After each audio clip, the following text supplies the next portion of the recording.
She ripped them apart with her bare hands. Not one bouquet, not two. Every single arrangement in the room, the white roses, the lilies, the elaborate sprays that had taken Claire Rowan's team 14 hours to prepare, reduced to scattered petals and broken stems on the cold tile floor of Hartwell Funeral Home. And the person doing it wasn't a drunk relative, wasn't a grieving husband losing his mind. It was an 8-year-old boy. Elliot Mercer stood in the center of the destruction he'd made, breathing hard through his nose, his small hands still fisted at his sides, green stems crushed in his fingers. Nobody moved. The funeral director pressed himself against the wall. 2 women in black dresses had gone completely silent mid-sentence. A man in the back had his phone halfway to his ear and forgot to dial. Across the room, through the wide doorway that connected the reception hall to the main parlor, stood Vincent Moretti. He was watching. If you've ever wondered what it looks like when a man who controls half of Chicago's criminal infrastructure feels genuinely helpless, it looks like that. Vincent Moretti, 51 years old, 6'2", a face that had made grown men apologize for things they hadn't even done yet, standing perfectly still with his hands loose at his sides, watching his 8-year-old nephew destroy $4,300 worth of funeral flowers and not doing a single thing about it. Drop a like right now and tell me in the comments what city or country you're watching from. I want to see how far this story has traveled. And if you want to know what Elliot was really trying to say with those flowers, subscribe and follow this story all the way to the end. You will not see the ending coming. The flowers had arrived that morning. Claire had driven the van herself, which she almost never did anymore. But this was the Mercer funeral. Elena Mercer, 43 years old, dead of a brain aneurysm 9 days ago, leaving behind 1 child and a brother-in-law who had called Claire's shop 4 times in 3 days to confirm the order. Not Vincent, his assistant. Always his assistant. A thin-voiced woman named Dolores, who spoke like she was reading from a card. Mr. Moretti wants to confirm the white roses are premium grade. Mr. Moretti wants to know if the arrangements can be assembled on site. Mr. Moretti wants assurance that nothing will look cheap. Claire had said yes each time professionally and then gone back to her work table and felt a quiet unease she couldn't name. Not about the man, about the order. 43 white roses, ivory lilies, no wildflowers, no color, nothing informal. A beautiful order, a cold order. She'd pulled the original intake form when she got to the shop that morning. The handwriting in the notes column was hers, from the initial phone call 3 weeks earlier, before Elena Mercer got sick, when she'd called to arrange a general use account for a standing corporate order. In the margin, barely legible, Claire had jotted, "Prefers wildflowers, daisies especially, hates formal arrangements, said so twice." That note had not made it into the final order. She stood over it for a moment, then put it in her apron pocket and loaded the van. The funeral home smelled the way they all smelled. Underneath the flowers, underneath the carpet cleaner, and the air freshener, something chemical and faintly sweet that no amount of roses could fully cover. Claire had learned years ago to breathe through her mouth the first 10 minutes. After that, her body adjusted. She was finishing the last arrangement, anchoring a spray of ivory lilies into a tall pedestal vase near the portrait of Elena Mercer, when she first noticed the boy. He was sitting in a folding chair against the far wall, alone, wearing a dark blue suit that was about a half-inch too short in the sleeves. His shoes were very clean. Someone had made sure of that. His hands were in his lap and he was looking at the flowers. Not at his mother's portrait, at the flowers. Claire glanced around. The room was filling slowly. Relatives arriving, low conversations starting up near the door. A woman she'd learn later was Vincent's sister-in-law kept touching her pearl necklace and saying the flowers were beautiful, just beautiful. Nobody was looking at the boy. Claire looked back at him. He hadn't moved, but something in his face had shifted. She'd worked enough grief into her hands over the years, 14 years of making arrangements for the dead, to know the difference between a sad face and a calculating one. That boy was thinking hard about something. She finished the lily spray and moved to check the arrangement closest to him, not directly toward him. At an angle, adjusting a rose she didn't actually need to adjust. He still didn't look at her. She crouched down, fussing with the base of the pedestal, bringing herself to his eye level. Up close, his jaw was set in a way that seemed too old for his face. His eyes were dry. She had the sudden sense that he had cried himself completely out sometime in the past 9 days and had arrived here already empty. "These are nice flowers," she said quietly. Not to him exactly, more like to herself. He didn't respond. "Not my favorites," she added. His eyes moved, just a flicker, toward her, then back to the arrangement. She straightened up and moved on.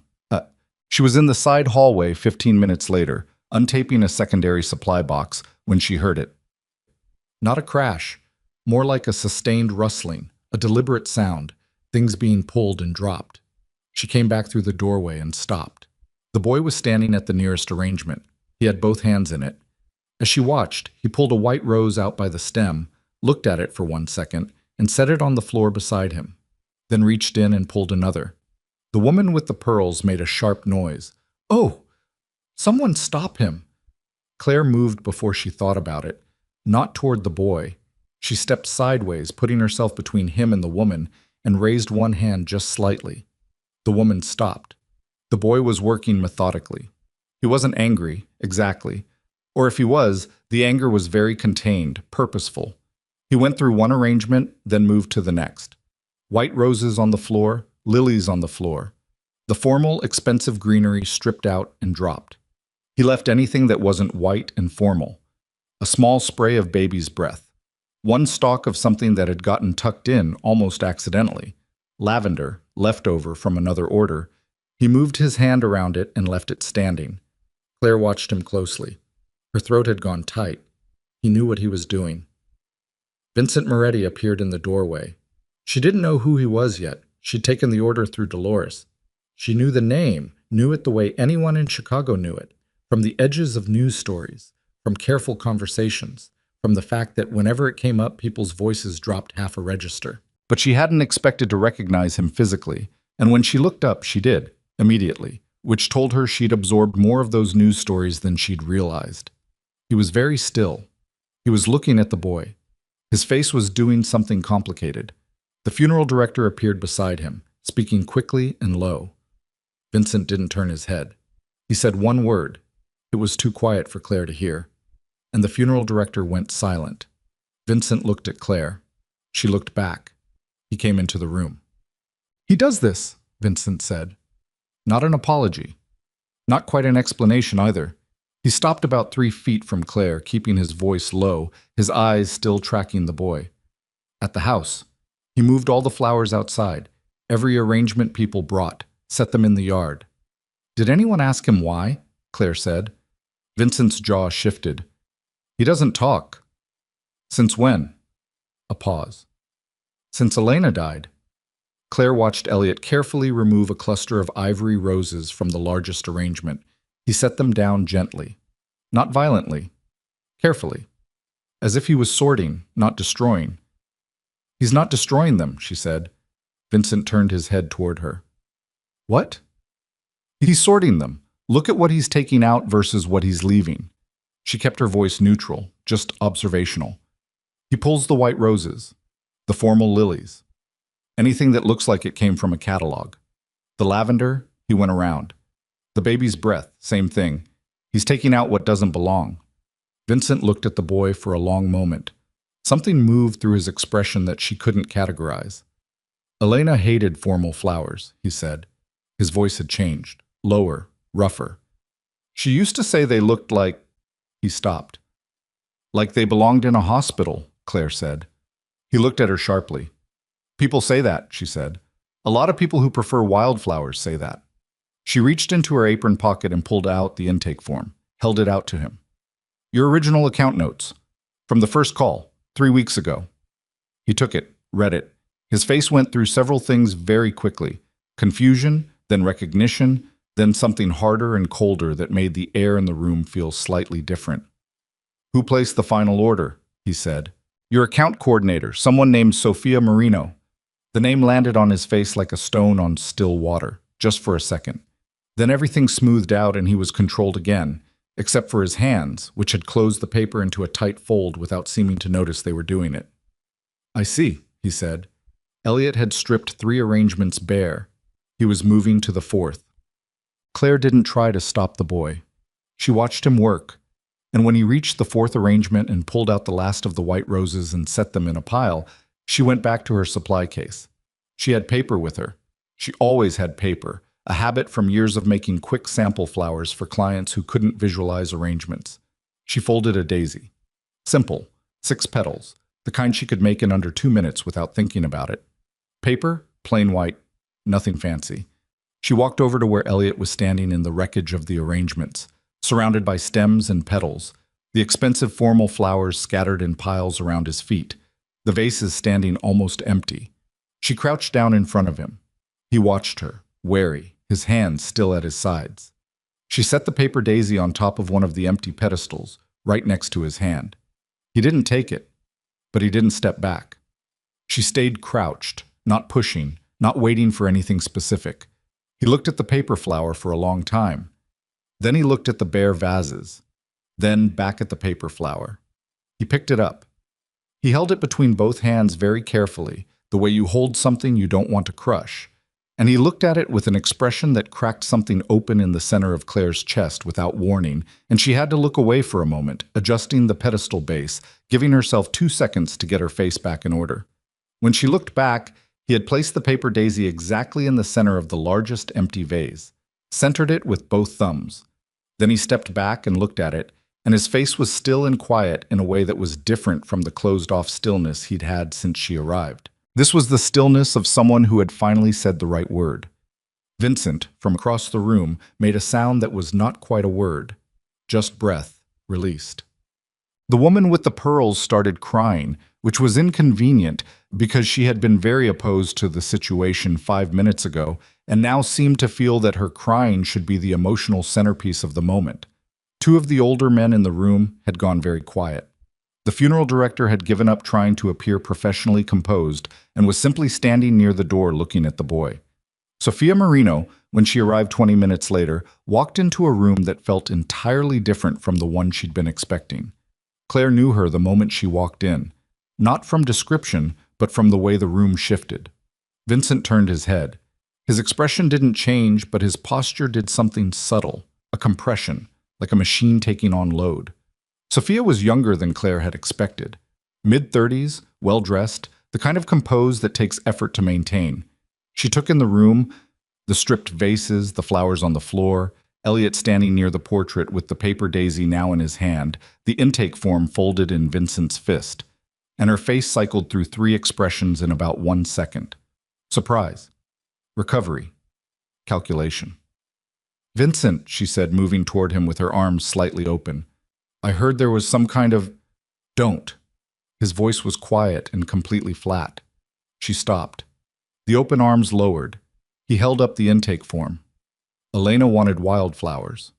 It wasn't a question, not an accusation, technically, just a statement, delivered in a tone that made everyone near them take a small, unconscious step backward. Daisies, informal arrangements, nothing like what was ordered. "I was thinking of the family," Sophia said, "of appearances. Some of our associates were coming, and I thought—" "You thought," he said. She stopped again. "You thought." He looked at the form again, then folded it once more and put it in his jacket pocket.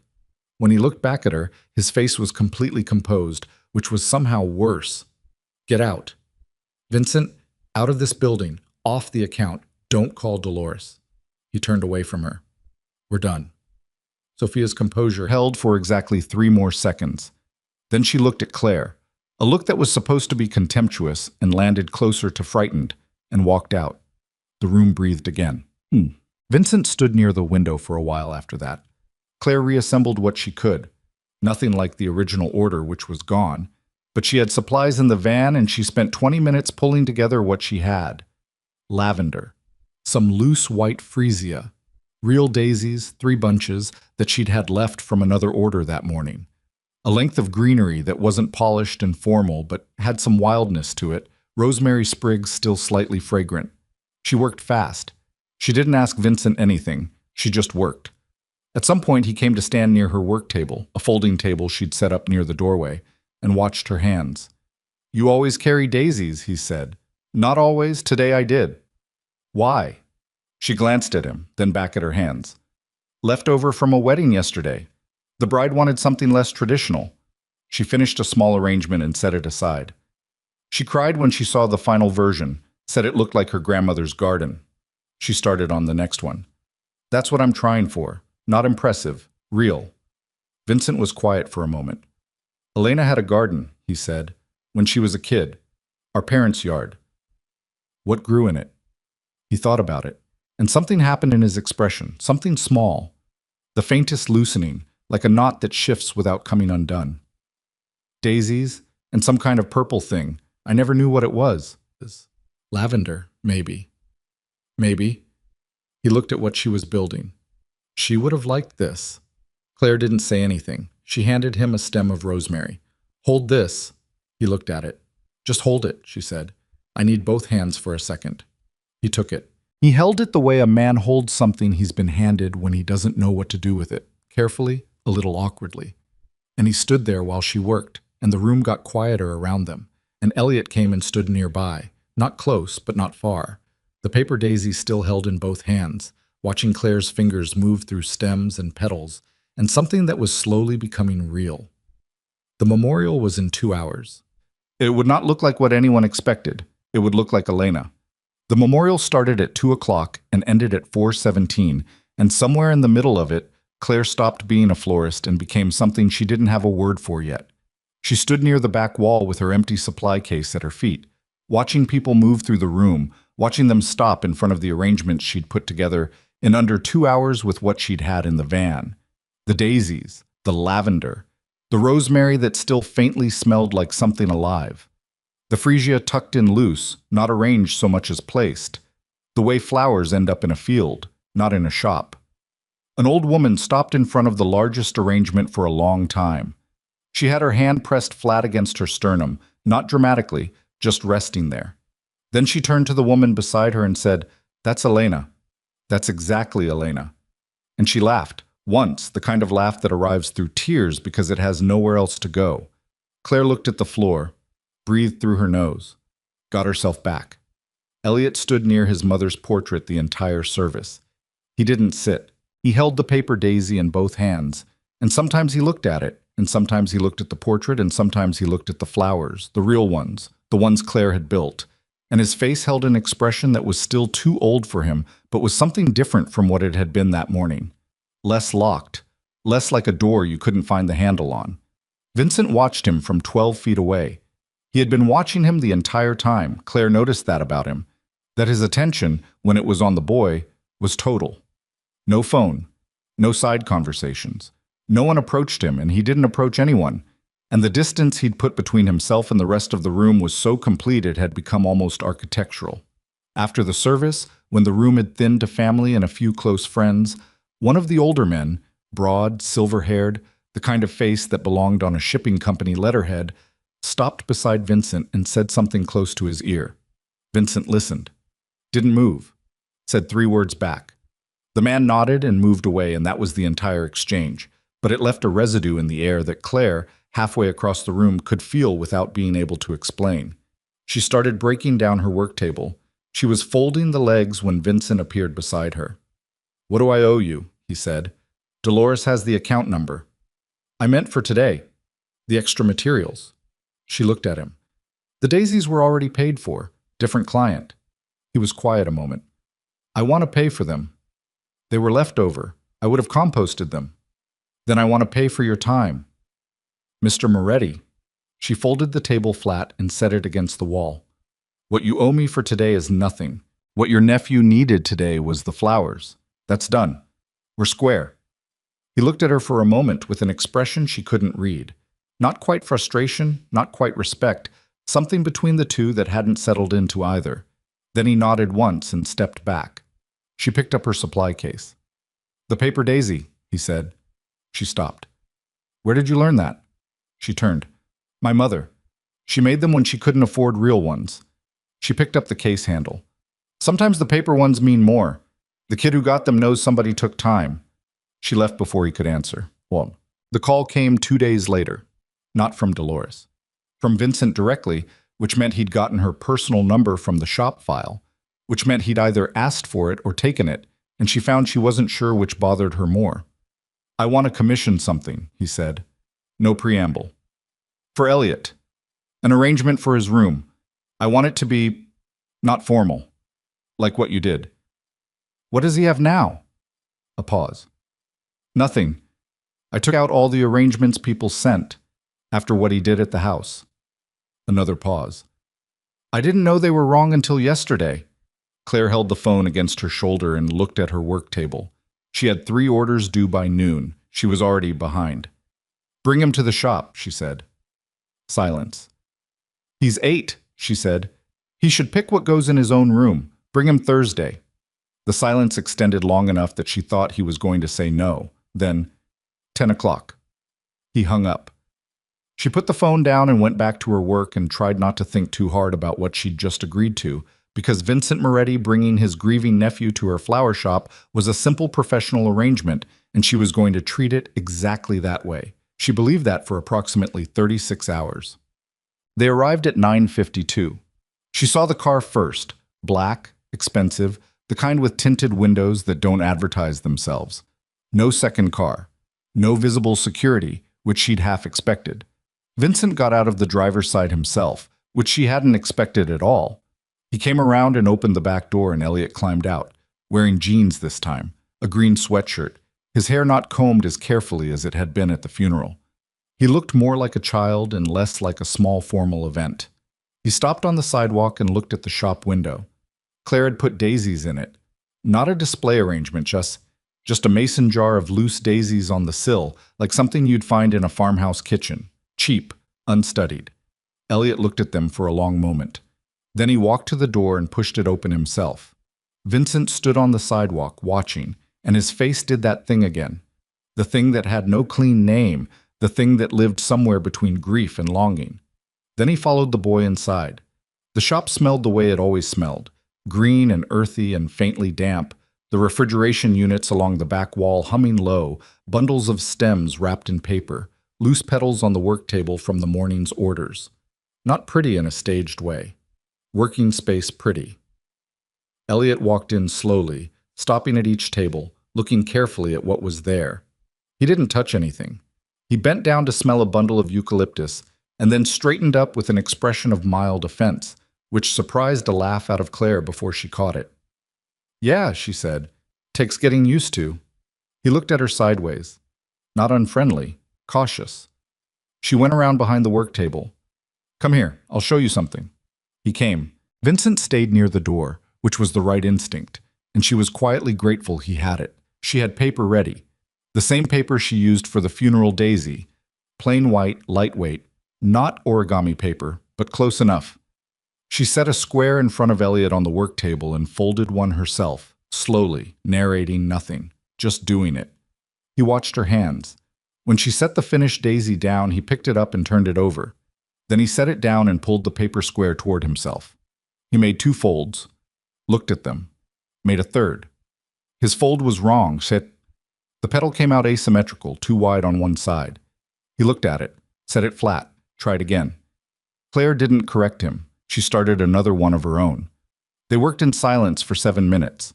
Vincent, from the doorway, didn't move or speak, which was, she would think about this later, a kind of self-control she hadn't expected from a man with his reputation. She'd have bet money he was a fixer. A man who walked into problems and applied force until they resolved. Watching him hold himself still while his nephew struggled with paper folding was watching a different version of the man than the one she'd heard about. Elliot's 4th attempt came out close. He held it up and looked at it. One petal still slightly off, but the overall shape there, recognizable. A daisy. His daisy. He set it on the work table and looked at Claire's. He picked hers up in one hand and his in the other and held them side by side. Then he put Claire's down and kept his. Vincent exhaled quietly through his nose, and when Claire glanced over, he was looking at the ceiling for a moment with his jaw working, and then he looked back down and met her eyes, and she looked away first. They spent an hour in the shop.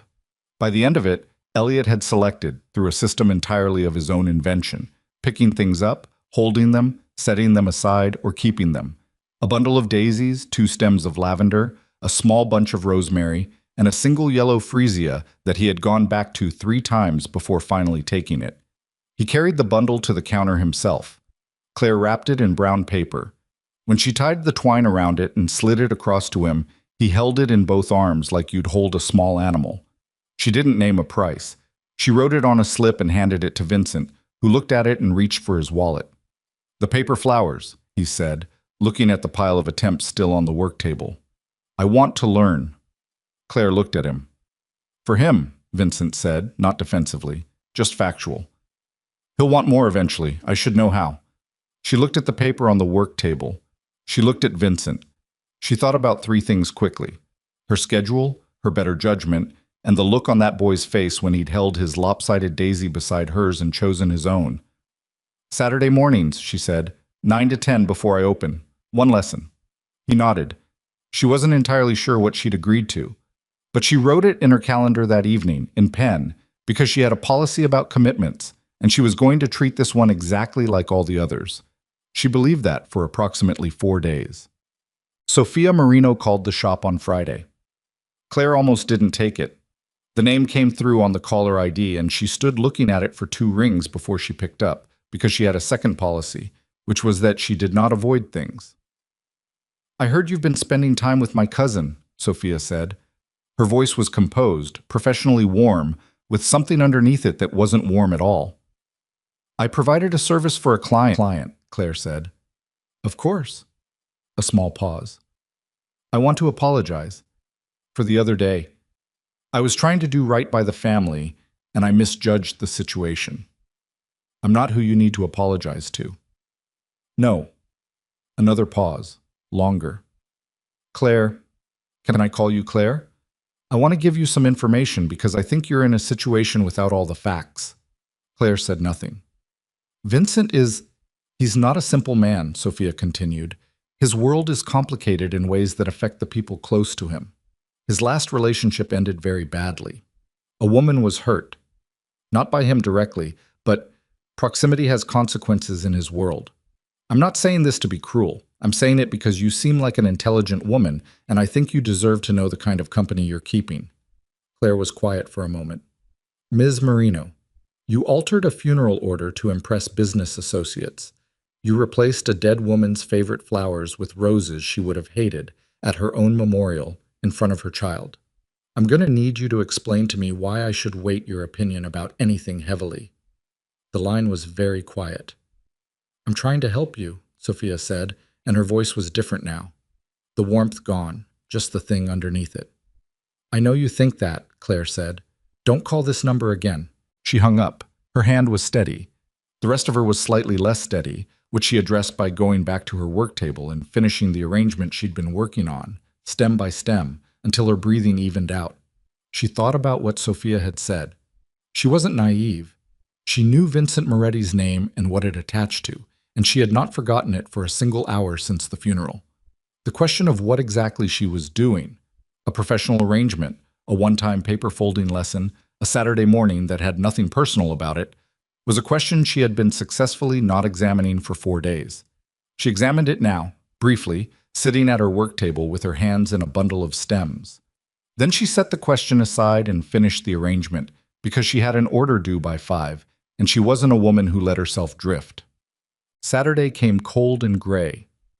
Vincent arrived at 8:58, alone, in a different car than the black one. This one was older, practical. She registered that without knowing what to do with it. She had paper on the work table. She had coffee made because she always had coffee at that hour, and it would have been more pointed to not offer it than to offer it. She poured 2 cups and set his on the far end of the table and went back to her side. He sat where she indicated. He wrapped both hands around the coffee, but didn't drink it immediately, which was a thing she'd noticed before. He processed environments before he moved through them. It was the kind of habit that either came from extreme caution or from a life where rushing had cost him something significant. She placed a paper square in front of him. "First fold," she said, "diagonal, corner to corner." He made the fold. Clean, precise. The kind of precision that came from someone who was used to doing things correctly on the first try, because in his world, a mistake had a different weight than in most worlds. "Good," she said. "Second fold. Take the top point down to the center line.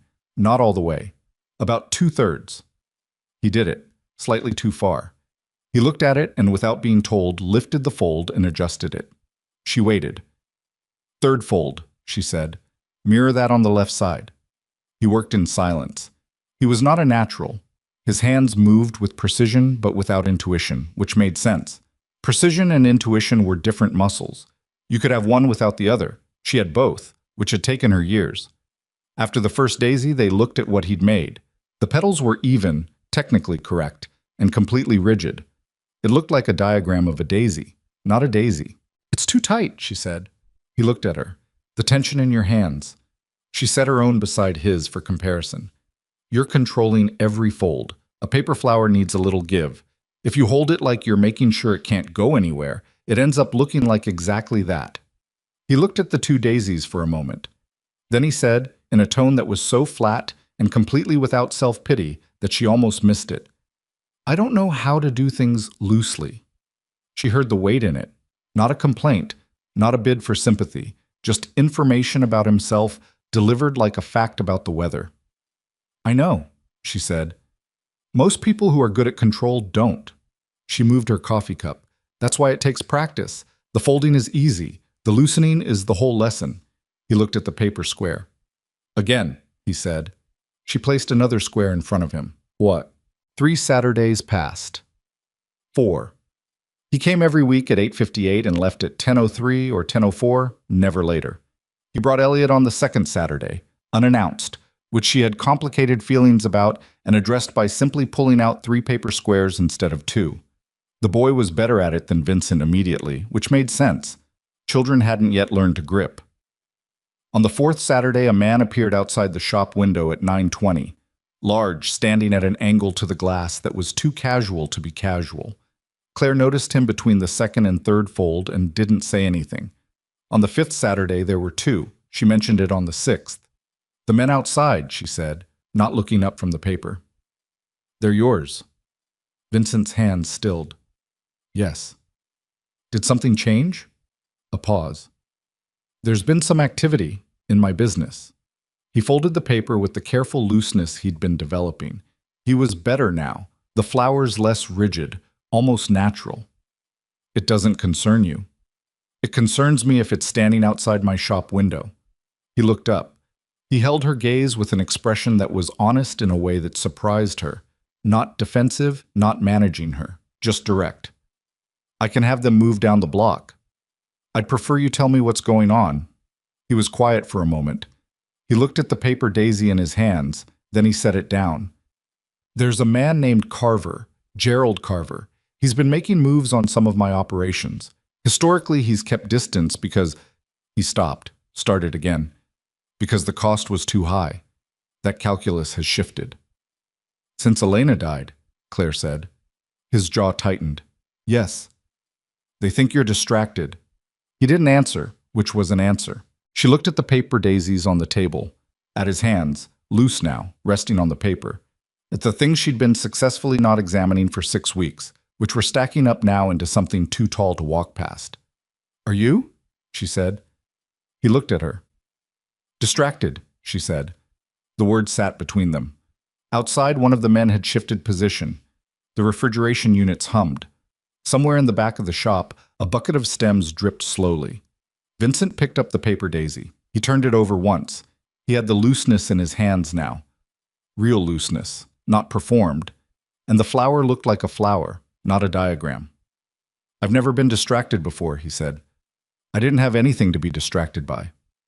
Claire looked at him for a long moment. She thought about Sophia's call, about the thing underneath Sophia's warm voice, about proximity and consequences, which were real words that described real outcomes regardless of who said them or why. She thought about Elliot holding 2 paper daisies, his lopsided one and her perfect one, and choosing his own. "You should know," she said, "that I don't have a version of this where I'm not myself. Whatever this is." She gestured between them with one hand, economical, precise. "I'm a florist. I have a lease, 3 employees, and a policy about not getting involved in things I don't understand. I am telling you clearly that I don't fully understand your world." "I know," he said. "I'm not finished." She held his gaze. I'm also telling you that I'm not a woman who makes decisions out of fear. Your cousin called me. She told me about a woman who was hurt. She was trying to scare me off. She picked up her coffee. I want you to know I'm aware of the risks. I'm making a clear choice to be aware of them. If that changes, I'll tell you directly. Vincent was very still. She called you, he said, last Friday. Something moved across his face. Not the controlled thing she usually saw, but something more immediate, colder. His hands closed on the paper daisy and the petals creased, just slightly, before he registered the pressure and released it. He looked at the flower, at the small creases, at what his hands did when he wasn't watching them. Sophia, he said very quietly. It wasn't really directed at Claire. Vincent. She set her coffee down. What did she do? Pass the flowers. He looked up. There's more, Claire said. I've been in this room with you for 6 Saturdays. I know what your face looks like when something is closed and when it's open. Right now it's open and you're about to close it. She held his gaze. Don't. The refrigeration units hummed. He looked at the table, at the paper daisies, his getting better every week, the petals holding their looseness now, at the empty squares waiting. Elena's estate, he said. He stopped, pressed his thumb against the crease in the daisy petal, smoothing it. There was money for Elliot. She set it up years ago, a trust, through a private attorney. Small, but enough to give him choices when he's older. He stopped again. 3 weeks after she died, I found out the trust had been restructured. The attorney was replaced. The beneficiary designation was changed to a holding company that runs back to Sophia's accounts. Claire went very still. Elliot's money, she said. Yes. She took a dead woman's trust fund from an 8-year-old. Vincent said nothing, which was yes. Does Elliot know? He's 8. Does your attorney know? We found it 4 days ago. His voice was completely level, which was its own kind of sound. The levelness of something held very tightly. It's being addressed. What does addressed mean in your world? He looked at her. It means the money comes back. And Sophia?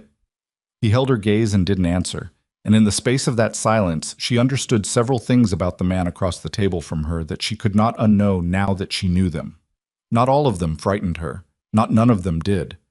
She was at the memorial, Claire said. She saw Elliot. She saw what he did with the flowers. She saw the boy's face, and she had already taken his trust fund. She felt something cold and specific in her chest.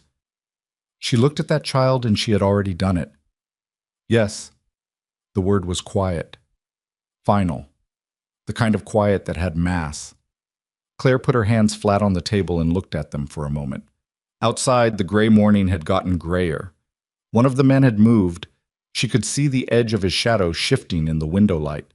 From somewhere above the shop, a pipe knocked twice and went silent. She looked up at Vincent. Bring Elliot Saturday, she said. Whatever is happening with Sophia, whatever is happening with this Carver, bring the boy. He should keep coming. Vincent looked at her. He's making progress, she said. That doesn't stop because your world is complicated. He stood up. He straightened his jacket, a habitual gesture, something his hands knew without instruction. He picked up his paper daisy from the table and held it for a moment, and then he set it down again. Leaving it, she realized, not taking it. He left it every week. The daisies accumulated in a small cluster near the left edge of her work table, getting less rigid, more real, week by week. Claire, he said. She looked at him. The woman Sophia mentioned, on the phone. He held her gaze without flinching. Her name was Marie. We were together for 2 years. She left because she was afraid. Not because anything happened to her. But she was right to be afraid because the potential was real. He stopped. I'm telling you that because you told me not to close. And because you deserve actual information, not managed information. Claire held his gaze. Thank you, she said. He nodded once. He walked to the door. He had his hand on the frame when Elliot's voice came from the back of the shop. Not a sound, not a gesture, but a word, small and clear as a stone dropped in still water. Loose. Vincent turned.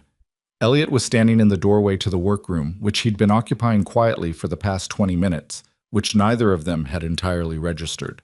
He was holding a paper daisy he'd been making on his own. He was looking at Vincent's hand on the door frame. Loose, he said again. and held up the daisy to show what he meant. The petals with give, not grip. The word had been the first one in 11 weeks. Vincent's hand came off the doorframe. He stood completely still in the way that wasn't controlled stillness, but the stillness of a man whose body has stopped taking instructions because something larger has taken over. Claire didn't move either. Elliot looked at them both, apparently unimpressed by the effect he'd had, and went back to his paper folding. Vincent turned back toward the room. His face was entirely open, which was the most dangerous she had seen him look, because open was where the real man lived, and the real man was someone she was. She acknowledged this now, clearly, without managing it, not going to be able to keep a professional distance from. Outside, footsteps on the sidewalk. One of Vincent's men moving closer to the door. Inside, the refrigeration units, the dripping bucket, Elliot's paper rustling. Somewhere across the city, Sophia Marino was making her next move, and Gerald Carver was calculating costs and distances. And the world that Vincent came from was not going to stop being what it was because an 8-year-old boy had said one word in a flower shop on a gray Saturday morning, but the word had been said. And Vincent Moretti was still standing in the middle of the room, holding nothing, with his hands completely loose at his sides. The word hung in the air for the rest of that day. Claire swept the workroom at 5 o'clock, which she always did, going through the same motions she'd gone through for 14 years. Dustpan, bucket, the careful gathering of stems and petals from the floor. But her hands kept slowing down without permission. She'd find herself stopped in the middle of the room holding the broom, not thinking about anything in particular, just stopped, and she'd have to consciously restart herself. Loose. One word. 8-year-old boy. 11 weeks of silence and then one word aimed at his uncle's hand on a doorframe, precise as a surgeon. She put the broom away and turned off the lights and stood in the dark shop for a moment before she remembered to leave. The call came at 6:43 Sunday morning. She was awake. She was always awake by 6. Another habit from years of early deliveries. Standing at her kitchen window with coffee, watching the street below come to life in the slow gray way of a Chicago November morning. The number was one she didn't have in her contacts. She almost let it go.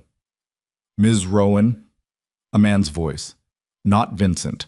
Older, smoother, with an accent that had been mostly trained out but left traces in the vowels. My name is Gerald Carver. I believe we have a mutual acquaintance. She felt the cold go through her before she identified it. Not fear exactly. The precursor to fear. The body registering threat before the mind has named it. I don't believe we do, she said. Vincent Moretti, Carver said pleasantly. I understand you've been spending time with him, and with his nephew. A pause. Lovely boy. I saw him once, at the building on Lakeview. He was waiting in the car, patient kid. He had seen Elliot. He was telling her he had seen Elliot. The detail about the car was not accidental. It was a coordinate, precisely placed. She kept her voice level. What do you want, Mr. Carver? Just to introduce myself, he said, and to suggest that the flower business is a nice, clean profession, the kind of work that keeps a person out of complicated situations. Another pause. I'd hate to see that change. The line went dead. She stood holding the phone for a moment, looking at nothing. Then she set it on the counter and picked up her coffee and drank it standing up, both hands around the cup, working through what had just happened in deliberate order the way she worked through anything, starting with what she knew for certain and building outward. What she knew, Carver had her number. Carver had been watching Vincent's building. Carver had seen Elliot in that car and filed the detail away and was now deploying it with careful, practiced precision to communicate something very specific to her. Not a threat. Not yet. A demonstration of reach. I know where the edges of your world are. I can touch them. What she didn't know. How long he'd been watching. Whether Vincent knew she'd been contacted.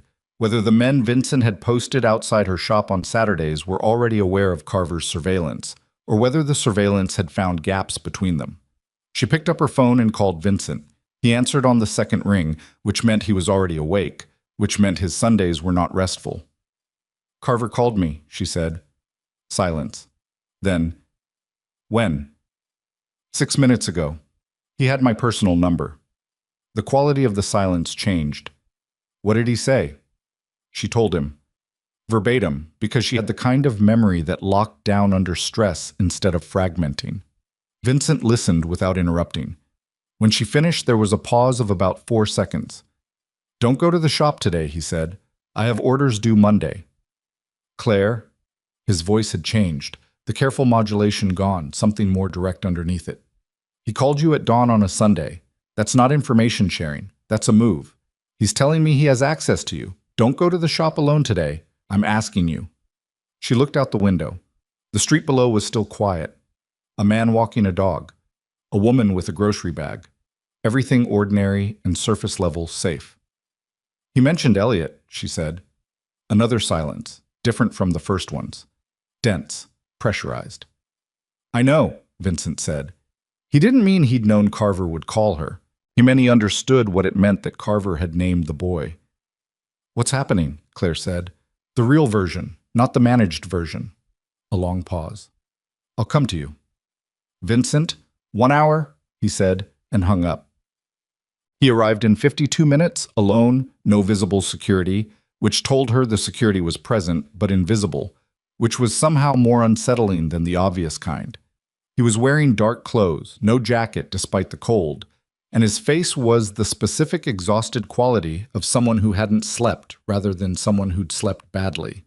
She put coffee in front of him. He wrapped his hands around it. The same gesture as always, the hands that needed something to hold. "Sophia didn't act alone," he said. Claire sat down across from him. "The trust restructure. I told you we found it 4 days ago. What I didn't tell you was what we found when we dug into it." He looked at the coffee. "The holding company Sophia routed Elliot's money through. It has a second owner, silent partner, Gerald Carver." The information landed. Claire let it settle before she responded. "Sophia's working with Carver," she said. "Has been. We think for about 8 months, before Elena died." He looked up. "Which means the trust restructure wasn't opportunistic.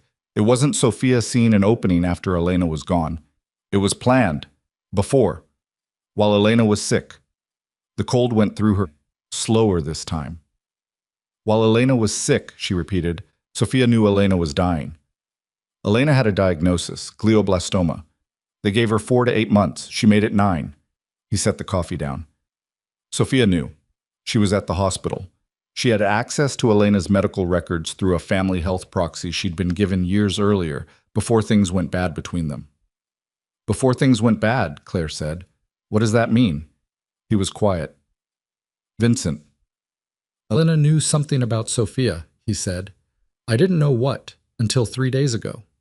My attorney found a letter. Elena left it with the original trust documents, before the restructure, sealed, with instructions that it be opened only if something happened to the trust." He reached into his jacket pocket and set a folded envelope on the table. He didn't push it toward her, just set it there. Claire looked at it.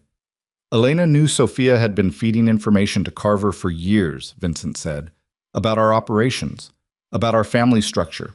She found out, and she kept it because she was afraid of what I'd do. She didn't tell me. She tried to handle it herself, which meant she tried to buy Sophia's silence, which..." He stopped. His jaw worked. "Which meant Sophia knew Elena knew.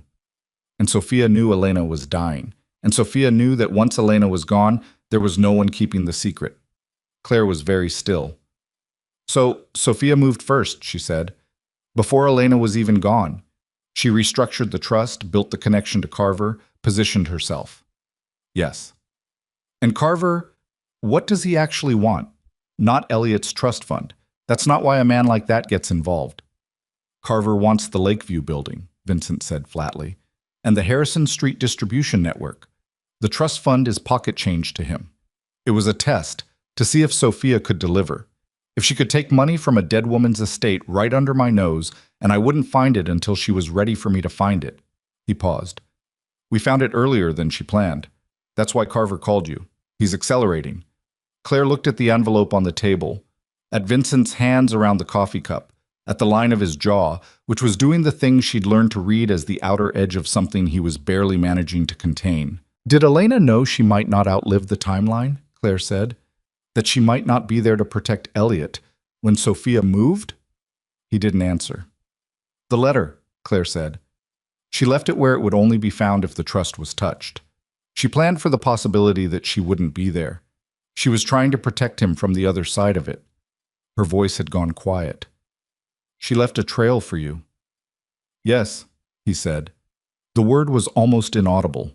Claire reached across the table and picked up the envelope. She didn't open it. She held it flat in both hands for a moment, feeling the weight of it, which was just paper and nothing else, and somehow more than that. Your sister spent her last month sick and scared and trying to protect her son from a woman you trusted, Claire said, and she couldn't tell you because she was more afraid of your reaction than of Sophia. The sentence landed on him the way she'd known it would. She watched him absorb it without flinching, the flinch happening somewhere interior, where she could see it only in the small tightening around his eyes and the way his hands went very still on the cup. I know, he said. She was right to be afraid of your reaction. I know that too, he said, and his voice was completely flat, the flatness of something that had been examined and owned and was not going to be argued with. She set the envelope back on the table between them. What happens now? She said. I handle it. Vincent, the legal recovery of the trust is already in motion. That part is clean. My attorney, a judge who owes me nothing, paper trail that Sophia can't touch without implicating herself deeper. He paused. The Carver situation is different. How different? He looked at her directly. He didn't answer. Tell me how different, she said. Claire. His voice was steady and not unkind. There are parts of what I do that you said you don't fully understand. I'm going to respect that you said that. She held his gaze. He called me. He put Elliot's name in his mouth at 6 a.m. Whatever you're deciding to do or not tell me, he already made me part of it. I'm not asking you to protect me from information. A long pause. Something moved through his expression. Not reluctance, exactly. More like the look of a man making a precise calculation about what honesty costs and whether he can afford it.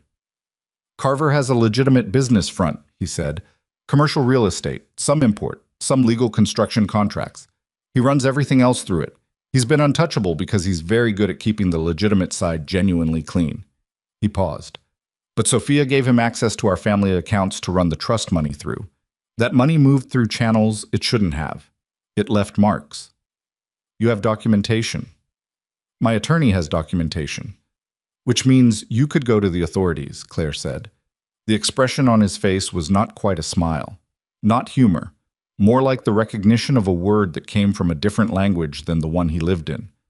My attorney could bring it to a federal contact, carefully, in a way that takes Carver off the board without putting me on it. And Sophia. Sophia made her choice, he said, and his voice on those 4 words was the voice of a man who had finished grieving something and arrived at the other side, which was not peace but a colder country than peace. Claire looked at him. She's your family, Claire said. She was Elena's family. He picked up the coffee. Elena is dead. Sophia stole from Elena's son while Elena was dying in a hospital bed. That relationship is closed. The finality of it was not cruel. It was specific. It was the kind of line that some people drew in pencil and others drew differently, and she was understanding now which kind of man sat across from her. Where's Elliot right now? Claire said. At the house. 2 men I trust completely. He doesn't know any of this. He shouldn't, she said. He's 8 and he just started talking again. She pushed back from the table and stood up. I'm going to the shop. I have orders due Monday. Vincent looked up at her sharply. I'm not hiding in my apartment because Gerald Carver called me at dawn, she said. That's not who I am. If your people are watching the shop, fine. I'll work and they can watch. She picked up her coffee cup and took it to the sink. But I'm not rearranging my life around a man I've never met just because he wants me to feel like he has reach. Vincent was quiet for a moment. Then he stood up. I'll drive you, he said. I have a car. I know you have a car. His voice was even. I'll drive you. She turned from the sink and looked at him. He was standing by the table with his jacket in one hand, waiting, not commanding, waiting, which she'd learned was different from him and not easy, and she recognized the effort in it. Fine, she said. The shop was quiet. Sunday morning quiet. The refrigeration units humming, the smell of damp stems, the paper on the work table still holding the shapes of Saturday's lesson. Claire went to her work table and started pulling orders. Vincent sat on the stool near the window that no one ever used, and he stayed out of her way, which was what she needed from him, and he seemed to understand that. She was halfway through the first order, a sympathy arrangement for a funeral Tuesday, white freesia, and something green, deliberately simple. When she looked up and found him looking at the cluster of paper daisies he'd left on the edge of her table over the past weeks. 6 of them now, each one slightly different from the last. The first one's rigid and controlled. The recent one's softer, the petals carrying give. "She would have liked you," he said. He didn't explain who. "You don't know that," Claire said, not unkindly. "Elena liked people who didn't manage her." He picked up one of the daisies, the most recent one, the softest. Everybody around her managed her, especially after the diagnosis. Everyone got very careful about what they said and how they said it. She hated it. He turned the daisy over. "She told me once that the worst part of being sick was that people stopped being honest with her, like the truth might accelerate things." He set the daisy down. "You would have argued with her." "I argue with everyone," Claire said. "She would have liked that," he said. Claire kept her hands moving through the stems. She didn't respond because there was nothing to say to that wasn't going to change the temperature of the room, and she had work to do. She was reaching for a bundle of greenery when the back door opened. She stopped. Her back door was locked. Had been locked since 6 a.m. She'd checked it when she came in. She'd checked it every time. It had a bolt and a secondary lock, both keyed. Vincent was on his feet before she registered he'd moved. A woman stepped through the back doorway. Late 30s, dark coat, holding her hand slightly open and away from her body in the universal demonstration of no weapon. Her face was tight and frightened in the way that was different from performed frightened. Sophia Marino looked, in this moment, nothing like the composed woman from the funeral. Her hair wasn't right. She had the yellowish look of someone who hadn't slept in more than one night. There was a bruise at the edge of her jaw that was still new, still purpling, that she hadn't tried to cover. "I need to talk to you," she said to Vincent. "How did you get in?" Claire said. Sophia's eyes moved to her briefly. "I've had a key for 2 years, corporate account copy." She looked back at Vincent. "I'm not here to—" She stopped. Started again. "He hit me." Vincent looked at her without expression. "Carver." "Yes." "Why?" "Because the money moved early. Because your attorney started pulling threads before I was ready. He thinks—" She pressed her fingers against the bruise, a reflexive gesture, then dropped her hand. "He thinks I tipped you off. He thinks I've been working against him." She looked at Vincent and her face cracked slightly at the edges. Not crying, just the muscles losing some of their hold. "I didn't. I need you to know I didn't. He turned on me because his timeline accelerated and he needed someone to—" "Sophia." Vincent's voice was very quiet. "Why should I believe anything that comes out of your mouth?" She flinched. "I know what I did. I know you found out about the trust." She kept his gaze, which Claire could see was costing her something. "I can help you with Carver. I know his full structure. I know where every account is, who the contacts are, which officials are on his payroll, how the import front actually works, everything." She paused. "I'll give you all of it." "In exchange for what?" Vincent said. "Protection," she said. He knows where I live. He knows my car. I have—" She stopped again, and this time the stop was different from the others. Not strategic, but stuck. Like she'd arrived at something she hadn't planned to say. "I have a daughter. She's 4. She's at my mother's house in Evanston. He doesn't know about her yet, but he will because he's methodical, and he will look until he finds every—" "Stop," Vincent said. She stopped. He stood looking at her for a long time. His face was unreadable in the way it was unreadable when he was running calculations too complex and too fast for any of it to surface. Then he turned to Claire. It was the last thing she expected. To be consulted in this moment, by this man, in this situation that was so far outside her understanding of her own life that she had no frame for it. He turned to her and he didn't speak. He just looked at her, and the look was not asking for permission and not asking for an answer. It was the look of a man who had spent his life making decisions in isolation, who had, without entirely planning it, arrived somewhere new. Claire looked at Sophia, at the bruise, at the controlled fear in a woman who was clearly very good at not showing fear and was currently unable to hide it. She looked at Vincent. "The daughter," Claire said. "She's safe right now?" Sophia nodded. "Then you have maybe a few hours before that changes," Claire said. She looked at Vincent. "You need to move fast." Vincent held her gaze for one more second. Then he turned back to Sophia. "Call my attorney. Right now, from this room. You give him everything. Accounts, contacts, names. how the import runs, who the officials are, all of it. His voice was precise and businesslike, stripped of everything personal. Everything you give him goes to the federal contact by tonight. You testify, if it comes to that. Your daughter goes to a location I choose until this is done.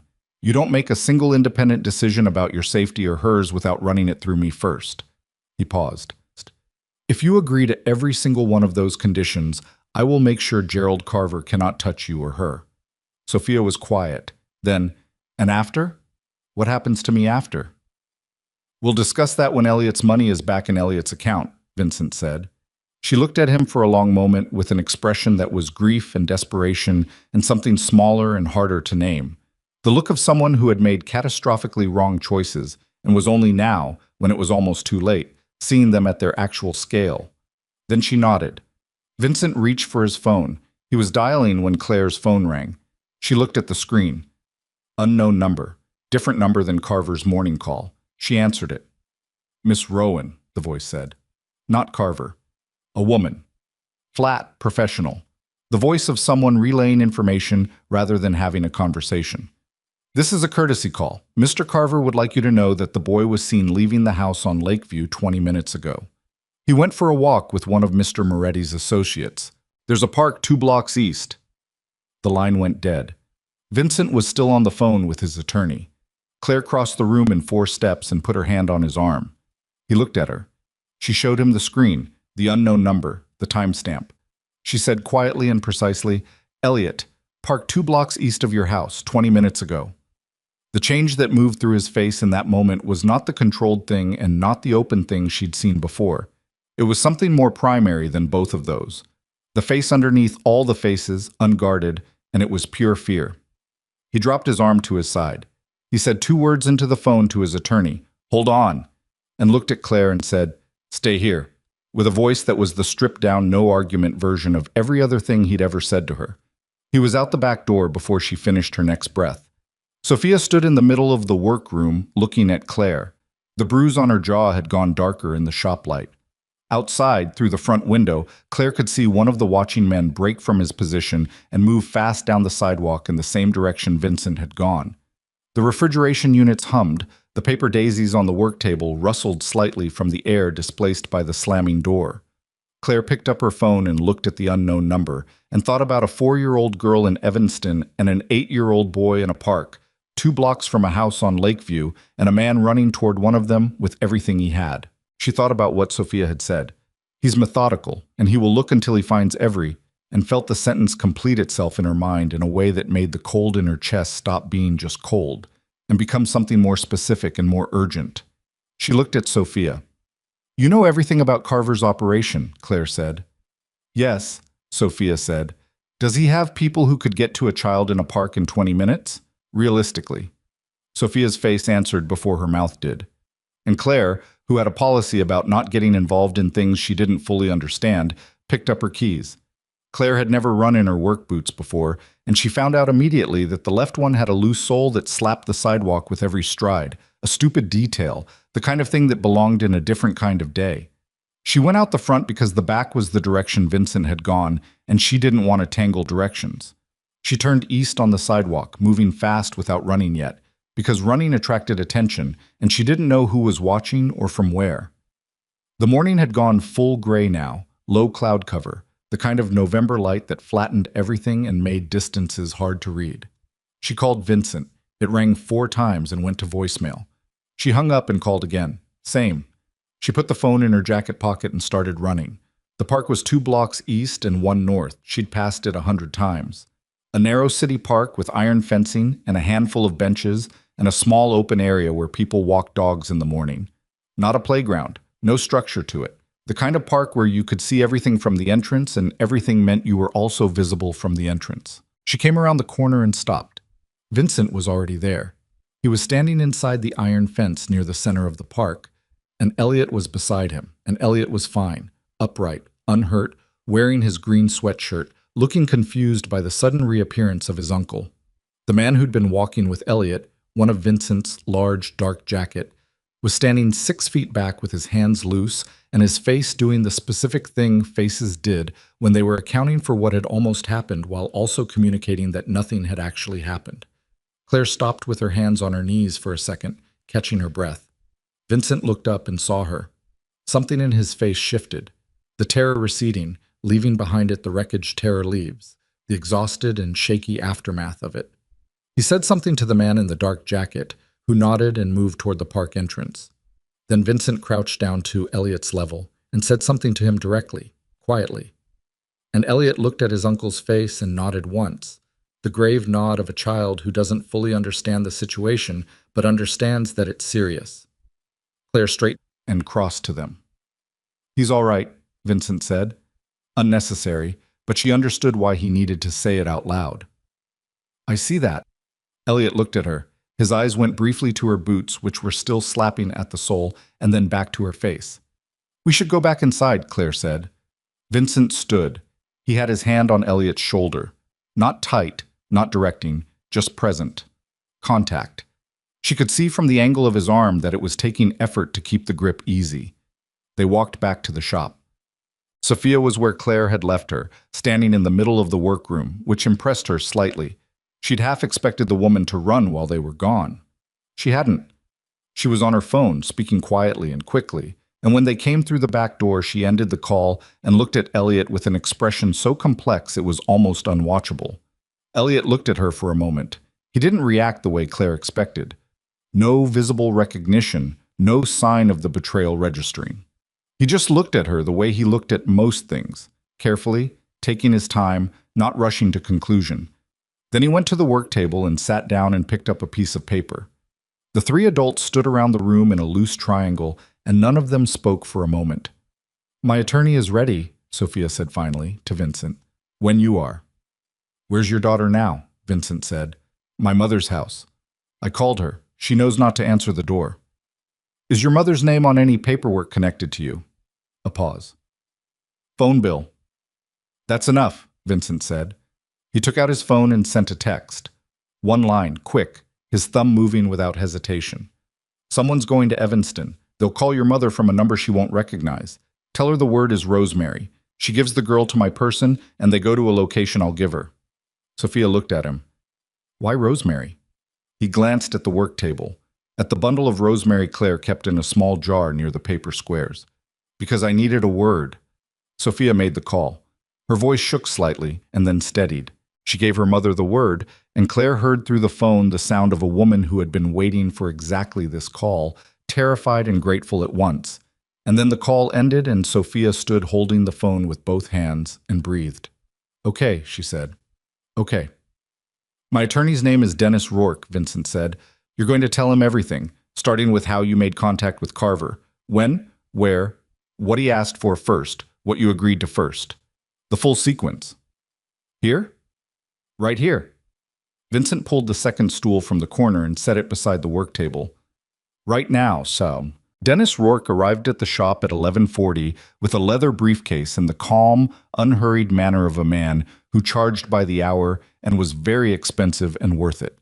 He shook Claire's hand as though he were being introduced at a garden party, set up at the work table with a yellow legal pad and a small recorder, and began asking Sophia questions in a quiet, relentless sequence that left her no room to manage what she gave him.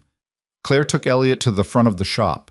She set up the second work table, the small one she used for client consultations, and put paper squares in front of him and sat across from him, and they folded in silence while the sound of Rourke's methodical questioning came through the wall in low, steady waves. Elliot made 4 daisies. Each one was different from the last.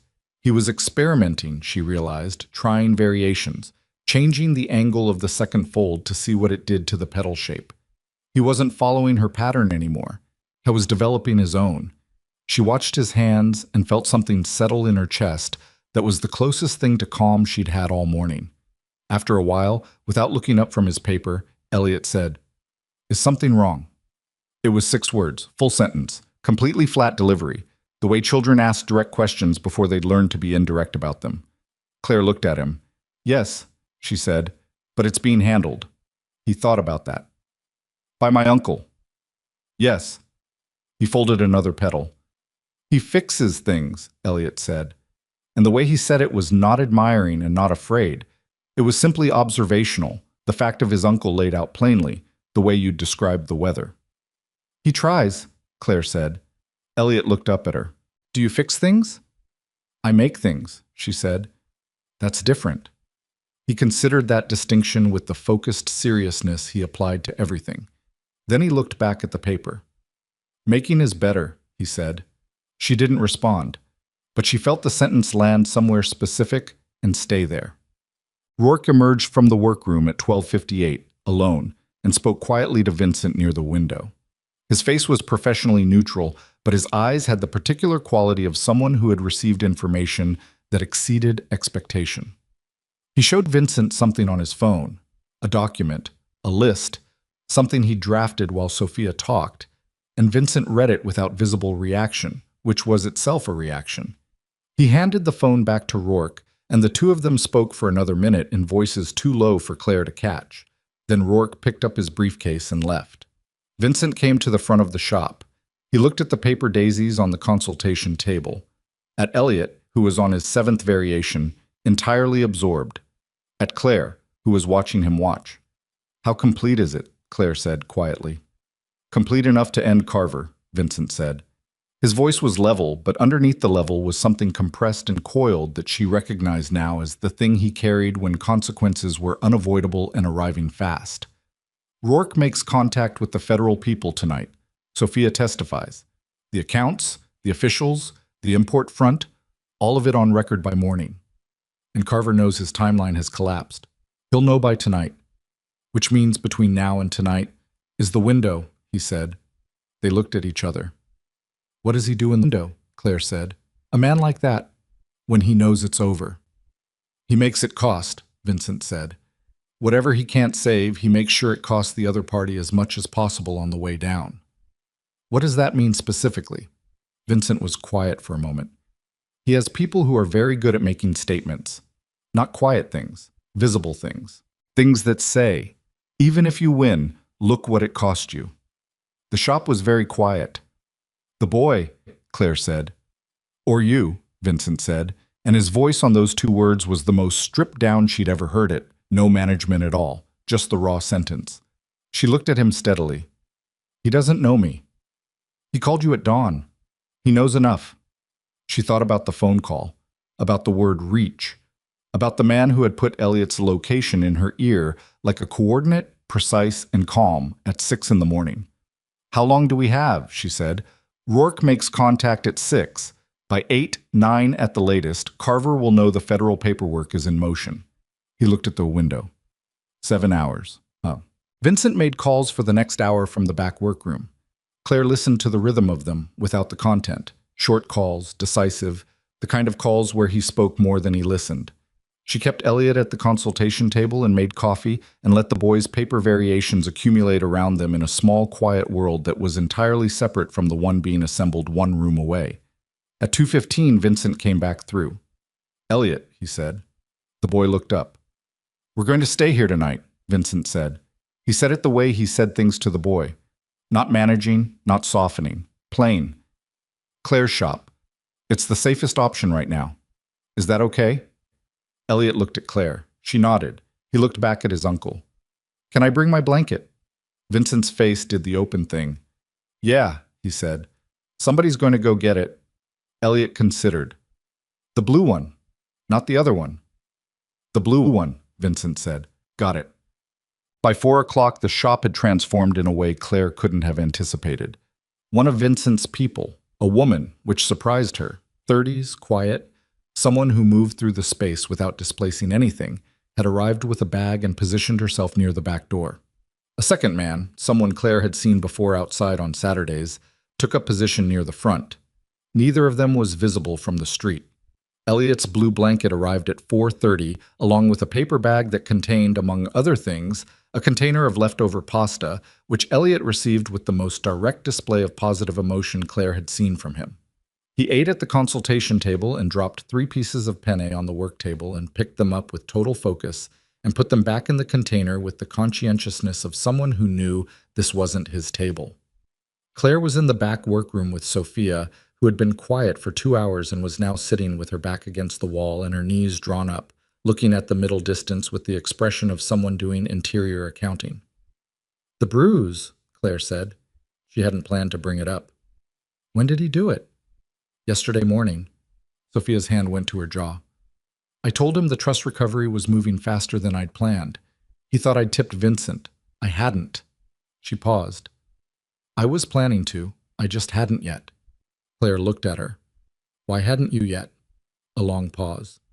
"Because I was still deciding if he'd protect me or use me as a buffer." She met Claire's eyes. "I needed to know he'd actually protect me before I gave him everything." "That's not an unreasonable calculation," Claire said. Sophia looked slightly startled, as though she'd been expecting something different. "You made terrible choices," Claire said, "but you're not stupid.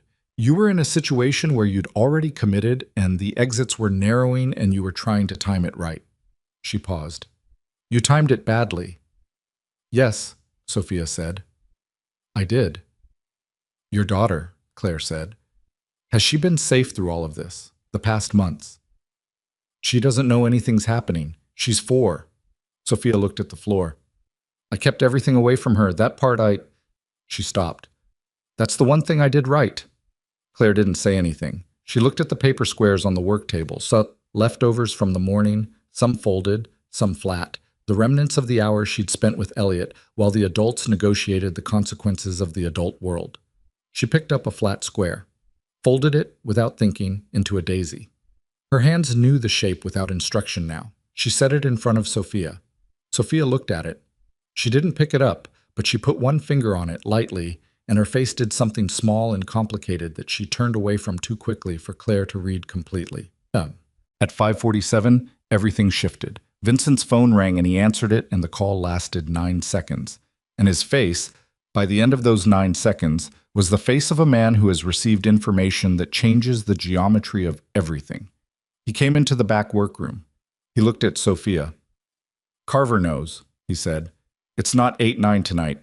He knows now." Sophia stood up from the floor in one motion. "How?" "Someone in Rourke's office, clerical staff. He has people everywhere." Vincent's voice was completely level, which Claire understood now meant the opposite of calm. It meant the level above calm where you had no energy left to perform anything.